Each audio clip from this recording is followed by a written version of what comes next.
चलिए हाय, so good afternoon. सो इस वाले वीडियो में हमारा दो टॉपिक रहेगा, audit of trust and societies और हमारा ऑडिट ऑफ चैरिटेबल इंस्टीट्यूशन।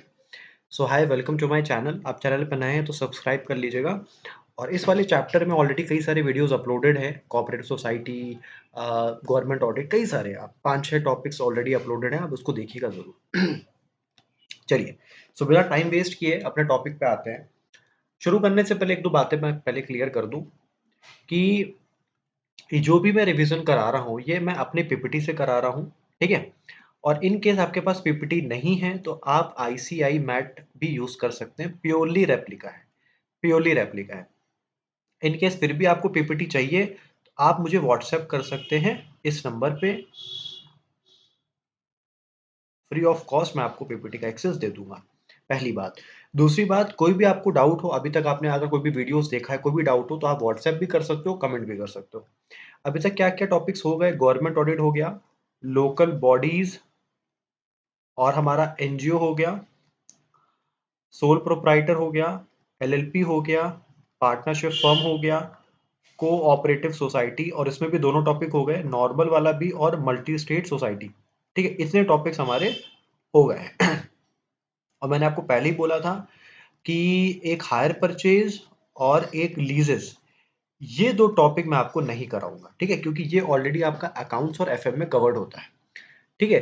तो ये चीज आपको ध्यान रखना है कि हायर परचेज और लीजेस मैं आपको इस वाले रिवीजन सीरीज में नहीं कराऊंगा, ठीक है। तो क्या क्या हमारा हो गया है? गवर्नमेंट ऑडिट हो गया, लोकल बॉडीज एनजीओ हो गया हमारा, sole proprietorship LLP, partnership firm, cooperative society, इसमें दोनों टॉपिक्स हो गए हमारे। और हायर परचेज लीजेस मैं आपको नहीं कराऊंगा। चलिए एक बार ट्रस्ट सोसाइटी को एक बार अपने नोट से समझते हैं। देखिए, मैंने आपको प्रीवियस वीडियो में भी समझाया था कि चैरिटी करने के 3 तरीके हो सकते हैं कि या तो आप ट्रस्ट बना लीजिए। देखिए, चैरिटी करने के 3 तरीके हो सकते हैं। या तो आप ट्रस्ट बना लीजिए, या तो आप सोसाइटी बना लीजिए, या फिर आप सेक्शन 8 कंपनी बना लीजिए। अब क्वेश्चन ये आता है कि सर, मुझे अगर चैरिटेबल एक्टिविटी करनी है तो मुझे ट्रस्ट बनाना चाहिए कि सोसाइटी बनाना चाहिए, सेक्शन 8 कंपनी बनाना चाहिए? तो उसी का डिफरेंस मैं आपके सामने यहाँ पे लिख के लाया हूँ, ठीक है। इसको समझते हैं एक बार, बहुत प्यार से, बहुत अच्छे से समझते हैं। आपको लिखना हो तो आप पॉज करके लिख सकते हो। चलिए इस डिफरेंस को समझते हैं। मैं फिर से बोल रहा हूँ, एग्जामिनेशन में ये सब क्वेश्चंस नहीं आएंगे, मैं सिर्फ नॉलेज के लिए यहाँ पे लिख रहा हूँ। लॉ की बात करें तो ट्रस्ट के केस में आपका इंडियन ट्रस्ट एक्ट 1882 आ जाता है, सोसाइटी के केस में 1860 आ जाता है, और सेक्शन 8 कंपनी के केस में कंपनीज एक्ट 2013 आ जाता है। तो ये तो बात हो गई गवर्निंग लॉ की, बात हो गई यहाँ पे। पर्पस की बात करें तो सर, ट्रस्ट चैरिटी, रिलीजियस या सोशल के लिए बनाया जा सकता है। Society literacy, scientific education, cultural purpose के लिए बनाया जा सकता है। सेक्शन 8 एजुकेशन, सोशल या रिसर्च के लिए बनाया जा सकता है। कितने मेंबर्स होने चाहिए? 2 ट्रस्टीज होने चाहिए। सोसाइटी के केस में मिनिमम 7 मेंबर्स होने चाहिए, और सेक्शन 8 कंपनी के केस में मिनिमम 2 डायरेक्टर्स और 2 शेयर होल्डर्स होने चाहिए, अगर प्राइवेट टाइप की है तो। यहाँ से आपको समझ में आ रहा होगा कि यहाँ पे 7 हैं, यहाँ पे 2 हैं, यहाँ पे 2 और 2 शेयर होल्डर।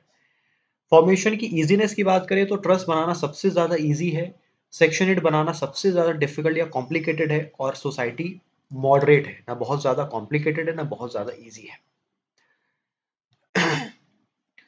कंप्लायंस की बात करें तो ट्रस्ट के केस में सबसे ज्यादा कम है, कंपनी के केस में सबसे ज्यादा है, और इसमें मॉडरेट है। ट्रांसपेरेंसी की बात करें तो यहाँ पे ट्रांसपेरेंसी बहुत ज्यादा है, क्योंकि देखिए सेक्शन 8 कंपनी है तो कंपनी के केस में तो आपको हर चीज रिपोर्ट करना होता है, आरओसी के पास सबमिट करना होता है, तो ये पब्लिक डॉक्यूमेंट हो जाता है कि आप उसके फाइनेंशियल स्टेटमेंट, फाइनेंशियल परफॉर्मेंस, कुछ भी चीजें, ठीक है, मीटिंग्स, हर चीज आप देख सकते हो। यहाँ पे सबसे कम होती है, मैं कहूंगा यहाँ पे सबसे ज्यादा कम होती है, लोवेस्ट, मॉडरेट नहीं होगा यहाँ पे। सब ट्रस्ट के केस में सबसे ज्यादा ट्रांसपेरेंसी कम होती है, और इसको आप मॉडरेट बोल सकते हो, इसको आप मॉडरेट बोल सकते हो। सुटेबल फॉर स्मॉल या local charitable work, suitable for education social, ठीक है, और this is suitable for NGO targeting grants and growth, ठीक है। तो ये सारी चीजें हैं, ये एक डिफरेंस था, ठीक है। तो आप अपने नीड्स के हिसाब से, अपने सुटेबिलिटी के हिसाब से, अपने इजीनेस के हिसाब से आप ये सेलेक्ट कर सकते हो कि आपको चैरिटी किस ऑर्गेनाइजेशन के हिसाब से करनी चाहिए, ट्रस्ट बना के, कि सोसाइटी बना के, कि सेक्शन 8 कंपनी बना के, ठीक है। मैं 1 मिनट आपके सामने ये डिफरेंस एक बार फ्रीज कर रहा हूँ यहाँ से, हाँ ठीक है, मैं एक बार फ्रीज कर रहा हूँ, आप चाहो तो स्क्रीनशॉट ले सकते हो इसका।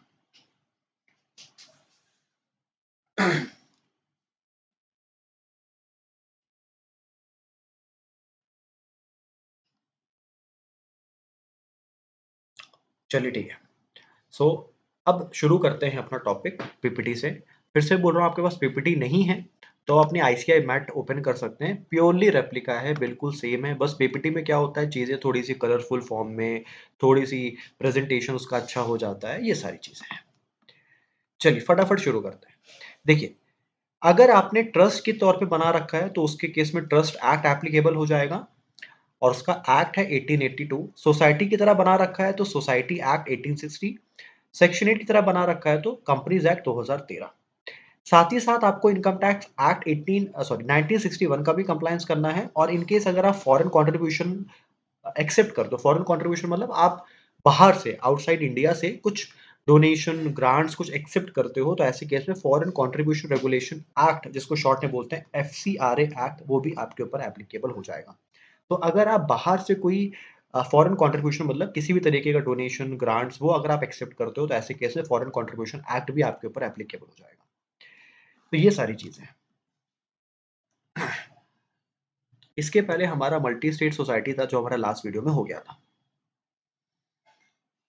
अच्छा जी, अब बात करते हैं फाइनेंशियल स्टेटमेंट की। क्या बोल रहा है, हर साल ट्रस्ट को फाइनेंशियल स्टेटमेंट बनाना पड़ता है, just like balance sheet and income and expenditure.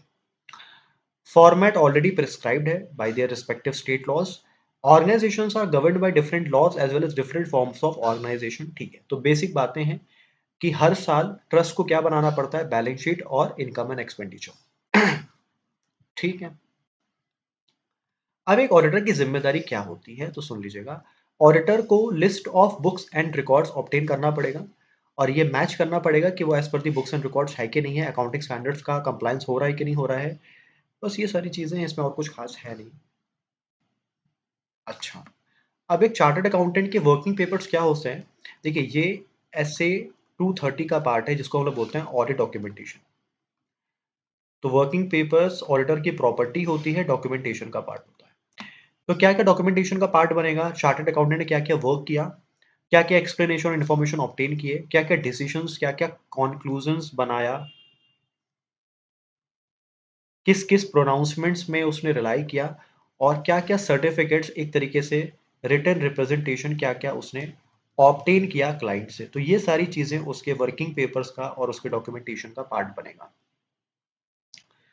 तो मैंने क्या बोला, एक चार्टर्ड अकाउंटेंट के वर्किंग पेपर्स का क्या क्या पार्ट बनेगा, तो नंबर वन, उसने क्या क्या काम किया है, मतलब क्या क्या एविडेंसेस ऑब्टेन किए हैं, क्या क्या एक्सप्लेनेशन इन्फॉर्मेशन ऑब्टेन किए हैं, क्या क्या डिसीजंस उसने कंक्लूड किया है, किन किन प्रोनाउंसमेंट्स में उसने रिलाई किया था, और क्या क्या सर्टिफिकेट्स उसको क्लाइंट ने इशू किए हैं। अब उसके जो भी वर्किंग पेपर्स हैं, वो ये बातों का एविडेंस देना चाहिए, मतलब अपना वो वर्किंग पेपर्स इस तरीके से बनाए कि इन चीज़ों का एविडेंस उस पे मिलना चाहिए।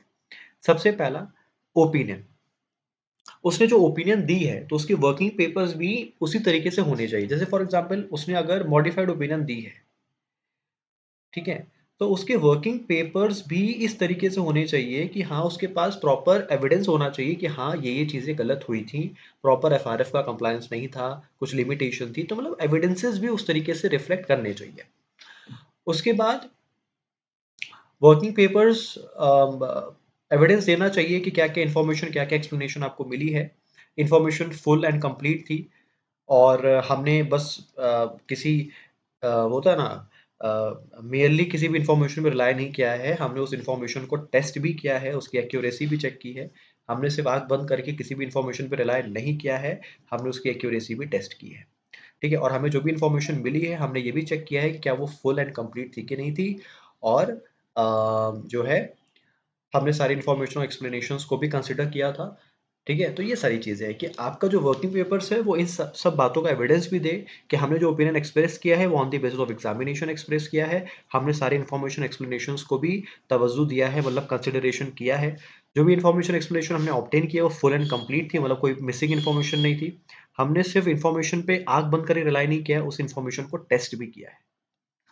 अब ट्रस्ट के केस में हमें पहले ये चेक करना है कि ट्रस्ट के केस में रिसीट्स एंड डिसबर्समेंट प्रॉपर था कि नहीं था, अकाउंट्स रेगुलरली और in accordance with acts maintain था कि नहीं था, सारे बुक्स डीड्स अकाउंट्स हमें प्रोड्यूस किए गए थे कि नहीं किए गए थे, कैश बैलेंसेस जो हैं वो are in agreement with accounts है कि नहीं है, क्या जो ट्रस्ट का जो पैसा है वो as per the act use हो रहा है कि नहीं हो रहा है, और जो फंड है वो ऑब्जेक्टिव के लिए अप्लाई हो रहा है कि नहीं हो रहा है, ये सारी चीज़ें हम ट्रस्ट के केस में चेक करेंगे।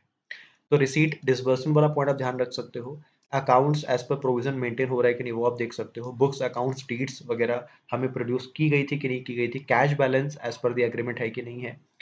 उसके बाद जो पैसा है वो as per the act use हो रहा है कि नहीं हो रहा है, और जो फंड है वो ऑब्जेक्टिव के लिए अप्लाई हो रहा है कि नहीं हो रहा है, ये सारी चीजें आप चेक करोगे। बात करते हैं सोसाइटी के केस में।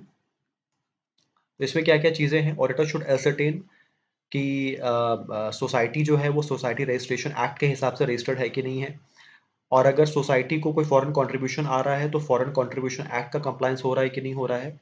उसके बाद प्रॉपर अकाउंटिंग पॉलिसीज अप्लाई हो रही है कि नहीं हो रही है। इन केस कोई इरेगुलर इलीगल इम्प्रॉपर एक्सपेंडिचर हो रहा है तो वो भी हमें चेक करना है। और क्या कोई एक्सपेंडिचर आपने इस वजह से तो नहीं किया कि आपने कोई कोई नॉन कंप्लायंस किया था। जैसे कभी कभी हम कुछ खर्चे कर देते हैं, जैसे फॉर एग्जांपल मैंने आज पेनल्टी पे की तो वो मेरा खर्चा हो गया, क्यों? क्योंकि मैंने कोई नॉन कंप्लायंस किया था। तो ऑडिटर को ये भी चेक करना है कि क्या सोसाइटी ने कुछ खर्चे ऐसे तो नहीं किए जो खर्चे किसी नॉन कंप्लायंस की वजह से हो गए। तो आपको वो भी चेक करना है। तो पहला चीज क्या है कि क्या सोसाइटी रजिस्ट्रेशन एक्ट में आपने रजिस्ट्रेशन लिया है क्या? क्या आपने एफसीआरए एक्ट का कंप्लायंस किया है क्या? अकाउंटिंग पॉलिसीज आपकी प्रॉपर है कि नहीं है? कहीं कोई खर्चा आपका इलीगल इम्प्रॉपर इरेगुलर तो नहीं है? और क्या कोई खर्चा आपने इस तरीके इस वजह से तो नहीं किया कि आप कोई मिस एप्लीकेशन या कोई नॉन कंप्लायंस कर रहे हो? ठीक है। तो यहाँ पे हमारा ये ट्रस्ट और सोसाइटी खत्म हो गया।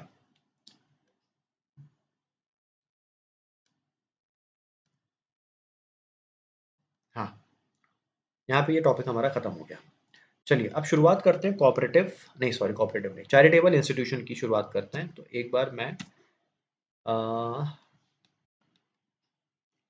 तो आप लोग भी सीधे आ जाइए चैरिटेबल इंस्टीट्यूशन में।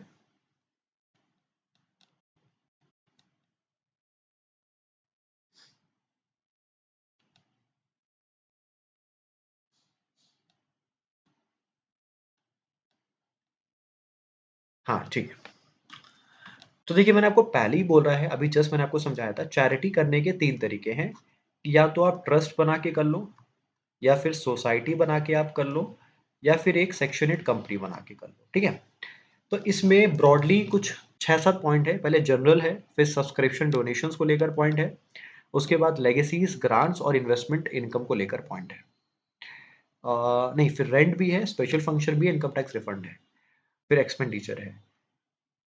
हाँ, टोटल 9 पॉइंट है। एक एक्सपेंडिचर को लेकर पॉइंट है, रेंट को लेकर पॉइंट है, स्पेशल फंक्शन को लेकर पॉइंट है, इनकम टैक्स रिफंड को लेकर पॉइंट है, investment grant legacies subscription donations और जनरल। ठीक है। तो मेन हेडिंग पे फोकस करना है। जनरल चीजें क्या है कि आप जब चैरिटेबल इंस्टीट्यूशन को ऑडिट करने जा रहे हो तो पहले आप देखो कि किस कॉन्स्टिट्यूशन के अंडर में उसका रजिस्ट्रेशन हुआ है। जैसे ट्रस्ट के अंडर हुआ है, सोसाइटी के अंडर हुआ है, कि सेक्शनेट कंपनी के अंडर हुआ है। ठीक है। उनके इंटरनल चेक्स का सिस्टम्स आप एग्जामिन करो और उनकी ट्रस्ट डीड और रेगुलेशंस को पढ़ो। ठीक है। तो ये सारी चीजें हैं जनरल में। मतलब आप उस ऑर्गेनाइजेशन को समझो कि उसका कॉन्स्टिट्यूशन कैसा है। इंटरनल चेक्स को देखो, उसकी डीड है या जो भी आर्टिकल ऑफ एसोसिएशन है, मेमोरेंडम, जो भी चीज है, जो भी उनके चार्टर डॉक्यूमेंट्स है, वो सब चीजें आप देखो।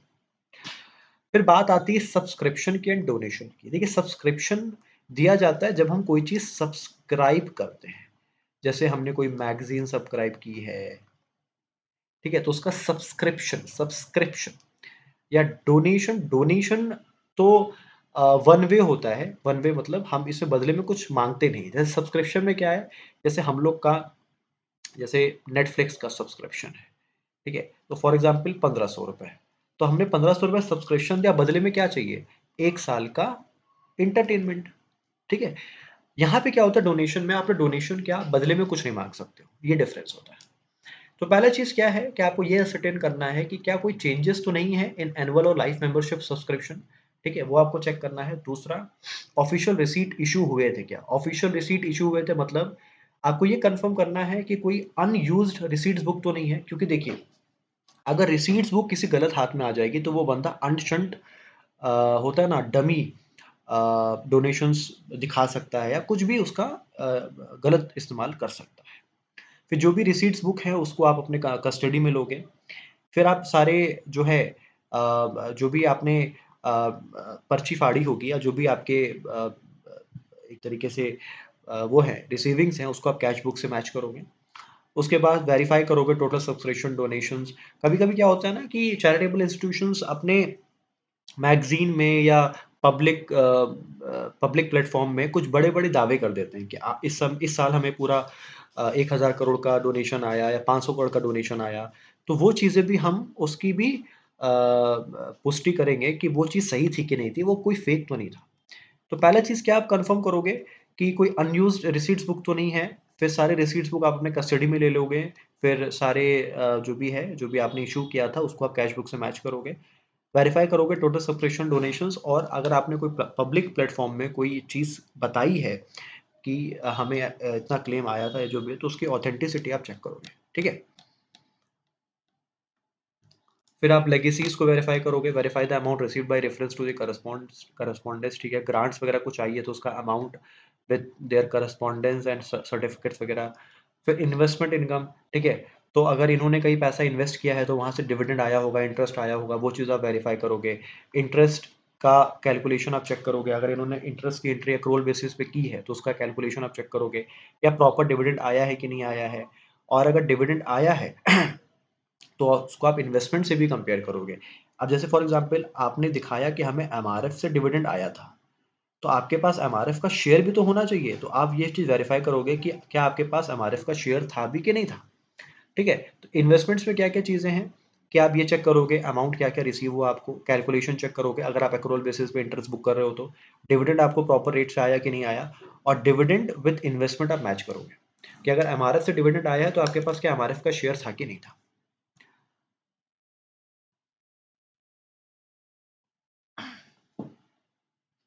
1 सेकंड रुकिएगा।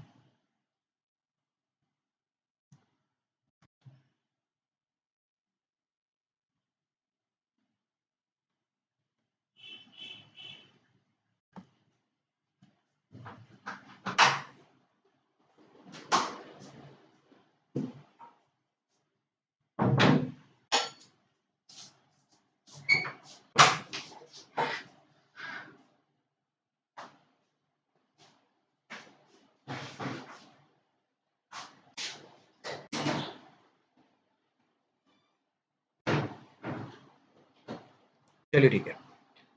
सो आगे बढ़ते हैं। फिर उसके बाद क्या है, रेंट। तो हो सकता है कि चैरिटेबल इंस्टीट्यूशन जहाँ पे रन हो रही हो वो जगह रेंट पे हो। तो आप रेंट एग्रीमेंट आप चेक करोगे, ड्यू डेट्स वगैरह उसकी चेक करोगे। ठीक है? Vouch the rent from the counter foils of receipts book. ठीक है? ये सारी चीज़ें आप चेक करोगे। स्पेशल फंक्शंस में क्या है कि अगर उस जगह पे जहाँ पे चैरिटेबल इंस्टीट्यूशन रन होता है, उस जगह पे अगर आप कोई कॉन्सर्ट या ड्रामेटिक परफॉर्मेंस कराते हो, तो क्या उसका कैश आपको रिसीव हुआ था क्या?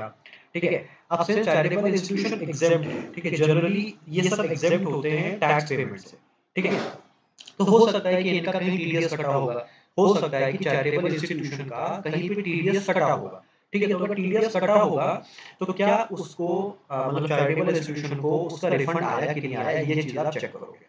तो यहाँ पे क्या लिखा हुआ है, where income tax has been deducted as source, मतलब टीडीएस की बात कर रहा है। तो it should be seen that refund has been obtained since charitable institutions are exempt from the payment of income tax. तो पहला रेंट है कि रेंट को हम रेंट एग्रीमेंट से मैच करेंगे, उसके ड्यू डेट्स, उसके काउंटर फॉल से मैच करेंगे। स्पेशल फंक्शन अगर कोई ड्रामेटिक परफॉर्मेंस है या कोई कॉन्सर्ट्स है, तो उसका हमें कैश आया था कि नहीं आया था। और अगर कोई आपका टैक्स कटा है, कोई टीडीएस कटा है, तो उसका रिफंड आपको क्लेम हुआ कि नहीं हुआ। फिर कुछ एक्सपेंडिचर की बात हो रही है कि हो सकता है कि आपने किसी को ग्रांट दिया हो, वो हम चेक करेंगे। आपके शेड्यूल ऑफ सिक्योरिटीज को वेरीफाई करेंगे, आपके कैश और बैंक पेमेंट्स को वेरीफाई करेंगे। या हो सकता है कि आपने कोई फंड स्पेशली कंट्रीब्यूट किया होगा किसी स्पेशल पर्पस के लिए, हम उसको चेक करेंगे। तो क्या क्या चीजें हैं, हो सकता है कि आपने किसी को ग्रांट दिया हो फॉर चैरिटेबल पर्पस, तो उसको हम चेक करेंगे। आपके शेड्यूल ऑफ सिक्योरिटीज को हम चेक करेंगे। आपके कैश और बैंक पेमेंट्स को हम चेक करेंगे। हम ये भी चेक करेंगे कि कोई आपने अगर फंड किसी स्पेशल पर्पस के लिए यूटिलाइज किया है या किसी स्पेशल पर्पस के लिए सेट असाइड किया है, तो उसको भी हम चेक करेंगे। तो ये था आपका audit of a charitable institution. ठीक है? एक बार मैं आपको नॉलेज के लिए एक बार चैट जीपीटी में लेके आता हूँ और एक बार आपको ये दिखाने की कोशिश करता हूँ कि क्या सच में इनको टैक्स एग्जेम्पशन होता है। देखिए जनरली सबको नहीं होता है। देखिए इसका कोई स्ट्रेट फॉरवर्ड आंसर नहीं है कि स्कूल, कॉलेजेस ये सब जनरली एग्जेम्प्ट होते हैं, मतलब 100% एग्जेम्प्ट होते हैं नहीं, जनरली एग्जेम्प्ट होते हैं, बट फिर कुछ लिमिट है, कुछ रूल्स एंड रेगुलेशंस का कंप्लायंस करना जरूरी है। तो एक बार मैं आपको चैट जीपीटी में लेके आता हूँ, ठीक है, आप भी चाहो तो एक बार चैट जीपीटी में आप इसको क्रॉस चेक कर लेना, ठीक है। तो बस मुझे छोटा सा क्रॉस चेक कराना है आपको, एक मिनट ओपन हो जाइए।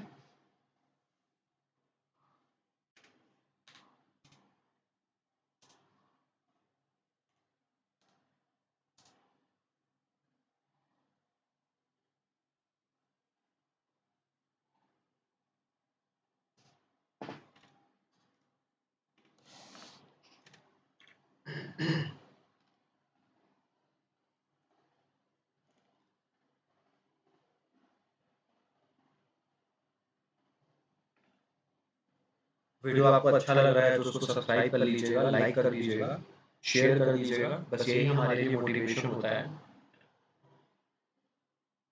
मैं कोशिश करता हूँ कि जैसे जैसे मुझे टाइम मिलता रहता है, फ्री टाइम मिलता रहता है, मैं छोटा छोटा वीडियो बनाता चलूँ। इसी वजह से मेरी वीडियोस बहुत लेंदी नहीं होते हैं, 20 मिनट, 25 मिनट, 30 मिनट, क्योंकि जैसे जैसे टाइम निकलता है, कभी मुझे 1 घंटे का टाइम है, 1.5 घंटे का टाइम है, तो मैं छोटा सा वीडियो बना देता हूँ।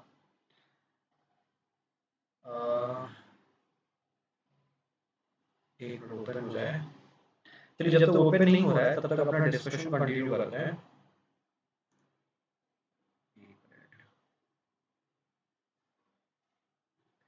चलिए, इसको बाद में देखेंगे, एक बार अपना डिस्कशन कंटिन्यू करते हैं, तो फिर हमारा वीडियो थोड़ा एक्सटेंड हो जाएगा नहीं तो। एक टॉपिक छोटा सा और कर लेते हैं, ऑडिट ऑफ एजुकेशन इंस्टीट्यूशन, ठीक है।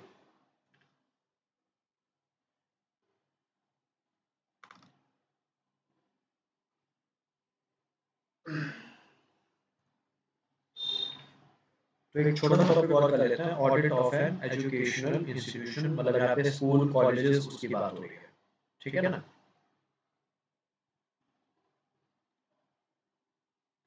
चलिए, तो इसमें पहले ब्रॉड ब्रॉड हेडिंग को समझते हैं। जैसे पहले जर्नल हेडिंग है, फिर फीस की हेडिंग है, फिर कुछ अदर रिसीट्स ग्रांट्स की हेडिंग है, फिर कुछ एक्सपेंडिचर की हेडिंग है, फिर एसेट लायबिलिटीज और कंप्लायंसेस, ठीक है। तो ये 6 ब्रॉड हेडिंग्स है एजुकेशनल इंस्टीट्यूशन। चलिए, इसको फटाफट शुरू करते हैं। देखिए, पहला चीज क्या बोल रहा है, जर्नल, ठीक है। तो जर्नल में क्या है, आप स्कूल की ट्रस्ट डीड रेगुलेशंस वगैरह पढ़ोगे, मतलब वो स्कूल ट्रस्ट की तरह बना है कि सोसाइटी की तरह बना है।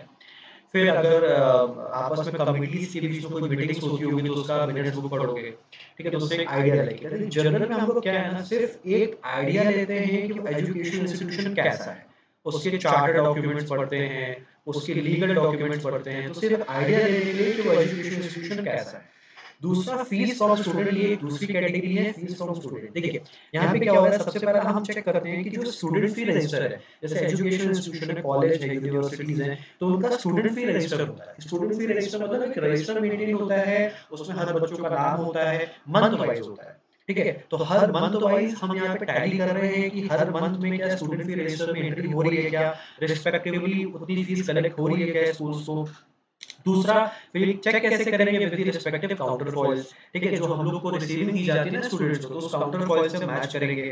तीसरा है, फिर अगर कोई फीस हमें एडवांस में आई है तो उसका आपने क्या ट्रीटमेंट किया है। जैसे स्टूडेंट से जनरली वो फीस एडवांस में ले लेते हैं, क्वार्टरली या हाफ ईयरली, तो उसकी आपने क्या एंट्री की है स्कूल्स में।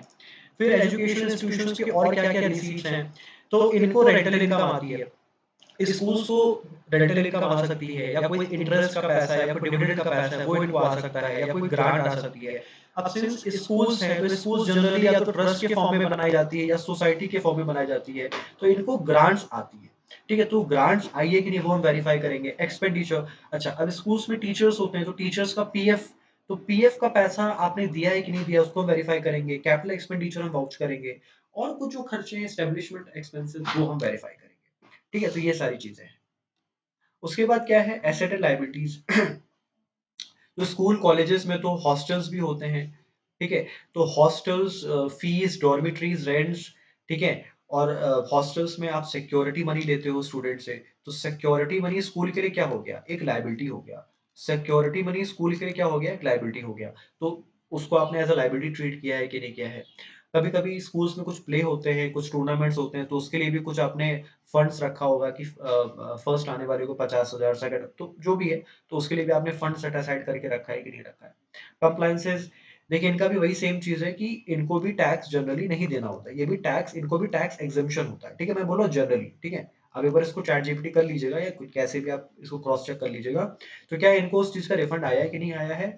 और तीसरा, क्या इन्होंने सेपरेट फंड्स बनाया है फॉर पुअर बॉयज या गेम्स फंड या हॉस्टल एंड प्रोविडेंट फंड्स, ठीक है, तो ये सारी चीजें हैं। ठीक है, तो यहाँ पे हमारा एजुकेशनल इंस्टीट्यूशन खत्म हो गया है। अब नेक्स्ट वाली वीडियो में जो भी टॉपिक्स हमारे बच रहे हैं, हॉस्पिटल, क्लब, होटल्स, है ना, और भी हैं एक दो तो वो हम नेक्स्ट वाली वीडियो में खत्म कर लेंगे। तो इस वाली वीडियो में इतना ही रखते हैं। ठीक है, आप इस चीज को क्रॉस चेक जरूर कीजिएगा, मेरे कहने पे क्रॉस चेक जरूर कीजिएगा। मैं एक बार फिर से देख लेता हूँ, हो सकता है शायद मे भी ओपन हो जाए, कुछ ग्लिच आ रहा है, तो एक बार मैं देख लेता हूँ, अगर ओपन हो जाता है तो मैं आपको दिखा देता हूँ, नहीं तो कोई बात नहीं, आप इसको एक बार क्रॉस चेक कर लीजिएगा।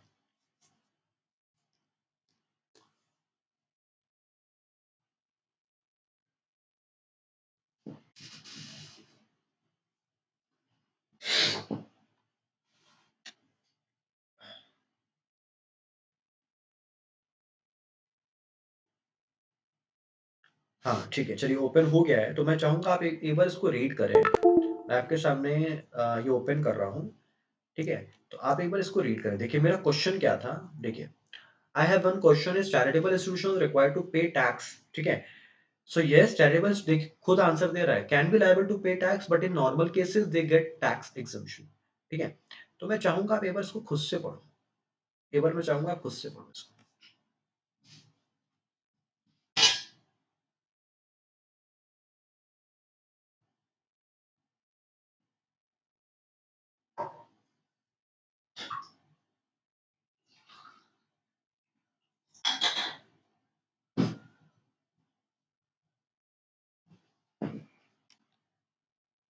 ये सारी चीजें हैं।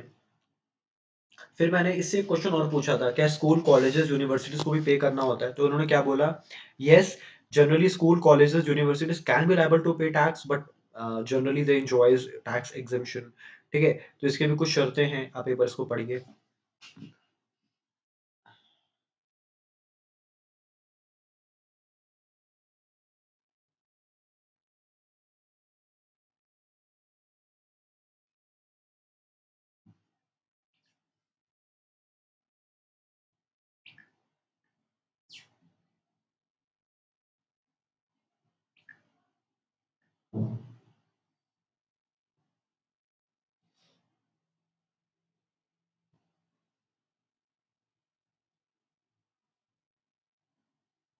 ये सब आपका टैक्स का टॉपिक है, तो इसमें अगर कुछ भी डाउट होगा तो आप अपने टैक्स टीचर से पूछ सकते हैं, मुझसे भी आप पूछ सकते हैं, मुझे कोई डाउट नहीं है, ठीक है, उसमें कोई इशू नहीं है, ठीक है, आप किसी से भी पूछ सकते हैं। तो मैं बस सिर्फ आपको एक फैमिलियर करा रहा हूँ कि हाँ, आप इस चीज को एक अपना मिसकंसेप्शन बना के मत बैठिएगा कि जनरली कि ज्यादातर 100% केसेस में ये सब एग्जेम्पशन होती है, नहीं, 100% केसेस में एग्जेम्पशन नहीं होती है। चलिए, सो खैर मैंने अपना काम कर दिया, बाकी इस वाली वीडियो में इतना ही रखते हैं। और कैसा लगा मुझे बताइएगा, शेयर कीजिएगा, सब्सक्राइब कर लीजिएगा अगर आपने सब्सक्राइब नहीं किया है तो। चलिए, so thank you so much for watching.